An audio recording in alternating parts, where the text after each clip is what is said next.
PSG round of 16 से बाहर हो गई है और मैच जिसका बहुत बेसब्री से सबको इंतज़ार था। One of the biggest tie थी इस साल यूसीएल के अंदर। उसका बिल्कुल भी मज़ा नहीं आया। जिस तरह से एक कांटे का मुकाबला हम सोच रहे थे कि वो होगा, वैसा नहीं हो सका। और देखा जाए तो बायर्न ने उसको बहुत इजीली जो है वो विन कर लिया और राउंड ऑफ 8 के अंदर वो क्वालिफाई कर गए क्वार्टर फाइनल्स के लिए।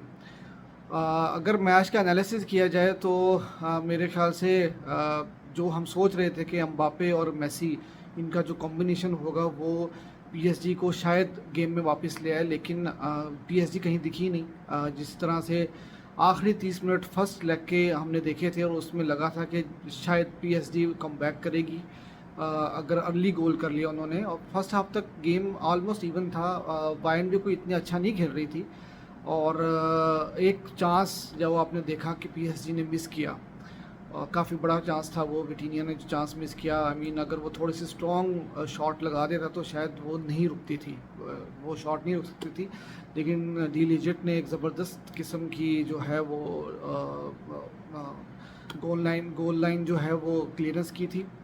तो और उसके अलावा भी उसकी गेम बहुत ज़बरदस्त थी। थ्रू आउट द गेम वो बहुत ज़बरदस्त रहा। और अगर हम देखें तो पीएसजी ने इतना पैसा खर्च किया, मेसी को भी लेके आए, एम्बापे को इतना पैसा दे के रोका, नेमार भी खेल रहा है जो कि वर्ल्ड रिकॉर्ड ट्रांसफ़र था नेमार का। उसके बावजूद भी पीएसजी 7 में से 5 दफ़ा जो है वो प्री क्वार्टर फाइनल में बाहर हो गई। तो एक बहुत बड़ा सेटबैक है, बहुत बड़ा सेटबैक है। इतना पैसा खर्च करके सब कुछ करने के बाद भी जो है वो पीएसजी कुछ अचीव नहीं कर पा रही। और मेरा अपना ख्याल ये है कि जो पीएसजी का प्रोजेक्ट है वो प्रोजेक्ट या तो वो डेस्परेट है बहुत ज़्यादा अपने प्रोजेक्ट को लेके, क्योंकि ट्यूचेल जब उनका कोच था तो फाइनल तक आए और बहुत थ्रू आउट उस सीज़न में बहुत ज़बरदस्त परफॉर्मेंस थी चैम्पियंस लीग में। और फाइनल भी जो है वो बायर्न से जो है बड़ा अच्छा मैच हुआ था और बहुत क्लोज गेम हुई थी। लेकिन उसको टुचेल को फारिग किया, उसने अगले सीज़न में चेल्सी जाकर चैम्पियंस लीग भी जीती और उसके बाद से जो है वो पीएसजी की वो गेम नज़र ही नहीं आई। उसके बाद वो पोचेटिनो को लेके आया, उसके बाद अब ये नया कोच लैटियर आया था और ये भी कोई इतना दिखा नहीं कि इसके अंदर कोई जान है या ये टीम कॉम्बिनेशन कुछ अच्छे तरीके से कुछ कराया हो इसने या टीम को अच्छी फुटबॉल खिलाई हो, कुछ भी नज़र नहीं आया। इसकी टैक्टिक्स में कुछ ऐसे ख़ास चीज़ नहीं थी। और जहाँ तक बात है कि एम्बापे जिसने रियल मैड्रिड को रिजेक्ट किया था, अब मेरे ख्याल से वो कहीं ना कहीं रिग्रेट कर रहा होगा। और लियोनेल मेसी, अब मेरे ख्याल से वो अब लियोनेल मेसी भी सोच रहा होगा कि वापस बार्सिलोना जाया जाए, क्योंकि देखा जाए तो लियोनेल मेसी को यहाँ पर उस तरह से वो चीज़ दी ही नहीं गई, उसके गिर्द टीम बनाने की कोशिश ही नहीं की गई और एम्बापे को ज़्यादातर जो है वो उसके गिर्द टीम बनाने की कोशिश की गई थी। और मेसी जो है, जिस तरह आपने देखा कि अर्जेंटीना की पूरी गेम जो थी वो मेसी के गिर्द थी और मेसी जो है वो अपना 1000% जो है वो निकाल के देता था। पूरे वर्ल्ड कप में उसने ऐसे ही किया, लेकिन यहाँ पर ऐसा नहीं था। यहाँ पर आप मुझे जो नज़र आया वो ये भी नज़र आया कि पीएसजी जो है उसके अंदर धड़े भी बने हुए हैं। वो एक टीम होकर नहीं खेलते। अगर आप देखो तो हकीमी वो कभी भी मेसी को पास नहीं खिलाएगा। और मैंने अक्सर इस चीज़ को नोट किया, वो उसका और एम्बापे का जो है एक अच्छा कॉम्बिनेशन था, मेसी और नेमार का एक अच्छा कॉम्बिनेशन बना हुआ था। लेकिन ये है कि इस तरह जब टीम जेल होकर नहीं खेलती तो फिर इसी तरह के रिजल्ट्स आते हैं। कल भी यही हुआ, मिडफील्ड के अंदर जो है वो कोई चीज़ नज़र नहीं आई।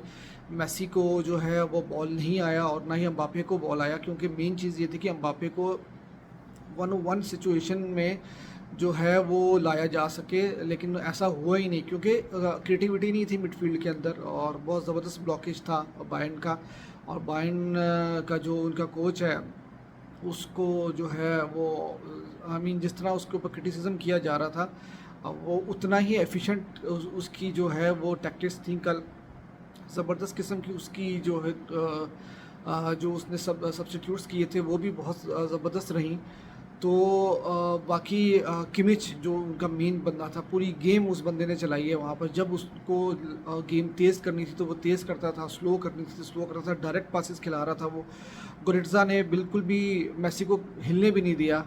जहाँ पर मेसी के पास बॉल आता था वहाँ पर वो फिज़िकली एक वॉल आ जाती थी उसके सामने और उसको नहीं खेलने दिया गया। और फिर दूसरा कि मेसी को ऑप्शंस चाहिए गेम बनाने के लिए। मेसी को ऑप्शन भी नहीं था, बॉल उसके पास आ रहा था, 3-4 लोगों के दरमियान वो घिर जाता था। उसके बाद उसके पास कोई इर्द-गिर्द ऑप्शन भी नहीं था जिसको वो पास करा सके या कोई चांस क्रिएट कर सके।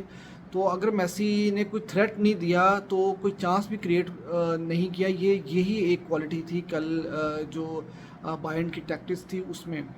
उसके बाद अगर आप बायर्न का अटैक देखो तो मुजियाला वो काफ़ी आई मीन इतना कोई ख़ास नहीं रहा, लेकिन ये ज़रूर था कि उसने थ्रेट किया और प्रॉब्लम में जो है वो लेके आया था वो पीएसजी को। और जब आप पीएसजी की बात करते हैं तो सिर्फ आपको मेरे ख्याल से रामोस जो है वो एक आउटस्टैंडिंग परफॉर्मेंस थी उसकी। 2 कॉर्नर किक्स के ऊपर मेसी ने उसको हेडर दिया और उसने हेडर विन किए। एक तो बहुत अच्छा सेव था, दूसरा थोड़ा सा वाइड हो गया, वरना शायद कुछ 4-5 मिनट थे बाकी उसमें कुछ अटैक करके जो है पीएसजी वापस आ जाती अगर एक गोल भी वो रिवर्स कर लेती तो ओवरऑल जो है जिस तरह से कांटे का मुकाबला देखने का हम लोग सोच रहे थे वो चीज़ तो नज़र नहीं आई।